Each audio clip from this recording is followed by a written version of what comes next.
Assalamualaikum warahmatullahi wabarakatuh. Bismillahirrahmanirrahim. Salam sejahtera bagi kita semua. Semoga senantiasa diberikan kesehatan dan perlindungan oleh Allah Subhanahu wa taala dimanapun kita berada. Perkenalkan, nama saya Muhammad Saifur Rahman, NIM E 2019-2209 dari Fakultas Ekonomi Bisnis Islam Prodi Ekonomi Syariah. Di sini saya akan menjelaskan tentang ekonomi terbuka dalam perspektif ekonomi Islam. Yang pertama yaitu apa yang dimaksud dengan pengertian ekonomi terbuka, yaitu perekonomian yang terlibat luas dalam perdagangan antara negara. Hampir seluruh negara di dunia menganut perekonomian terbuka dengan ikut dalam perdagangan internasional karena dapat memacu ekonomi nasional, akan memperluas pasar dan meningkatkan daya saing produksi dalam negeri. Perekonomian terbuka meliputi konsekuensi dari perekonomian terbuka. Dari segi ekonomi makro, ekonomi terbuka berarti ada pasar keempat dalam proses ekonomi, yaitu pasar luar negeri. Adanya pasar luar negeri mempunyai konsekuensi yang lebih lanjut terhadap pasar-pasar lainnya.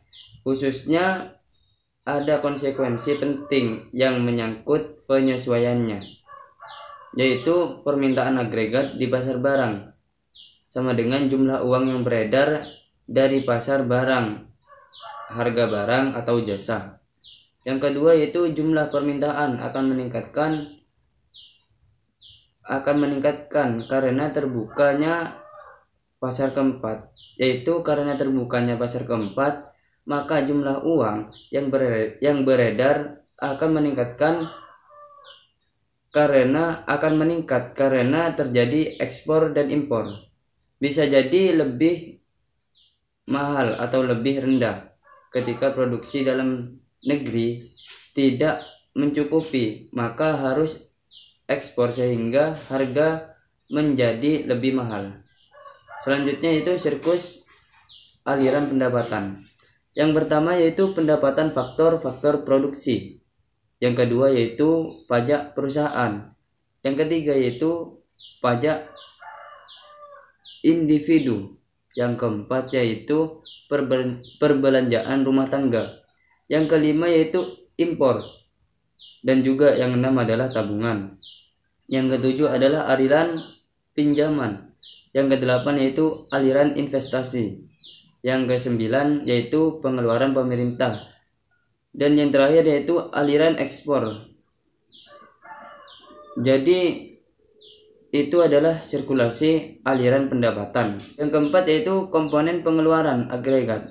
Yang pertama yaitu A. Konsumsi rumah tangga atas barang-barang yang dihasilkan atau yang dimaksud dengan CDN. Yang B yaitu investasi perusahaan atau yang dimaksud dengan I.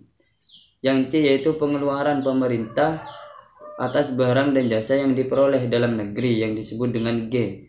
Ekspor yaitu X, impor adalah M, sehingga AE sama dengan CDN plus I plus G plus kurung buka X dikurangi M sama dengan tutup kurung.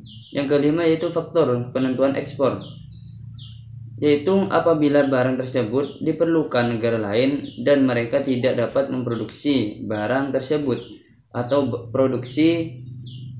produksinya tidak dapat memenuhi keperluan dalam negeri. Yang B yaitu mutu barang, yaitu cita rasa masyarakat terhadap barang yang diekspor.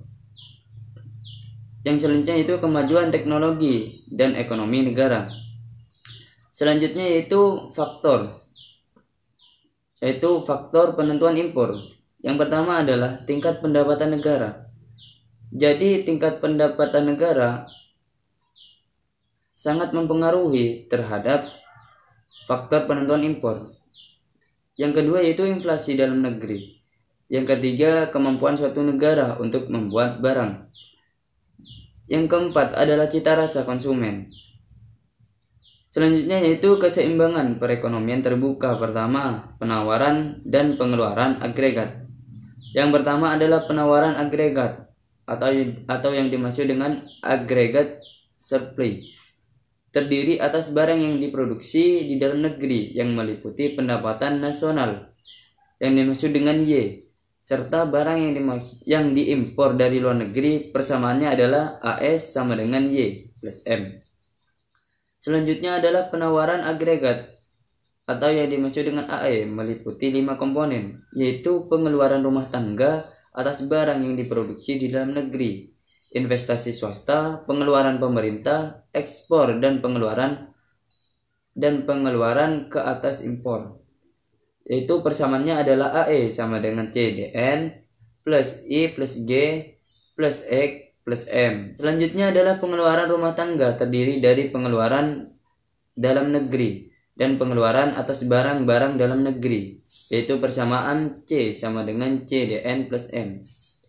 Selanjutnya adalah keseimbangan perekonomian terbuka, sehingga persamaan di atas AE dapat disederhanakan menjadi AE sama dengan C plus I plus G plus X.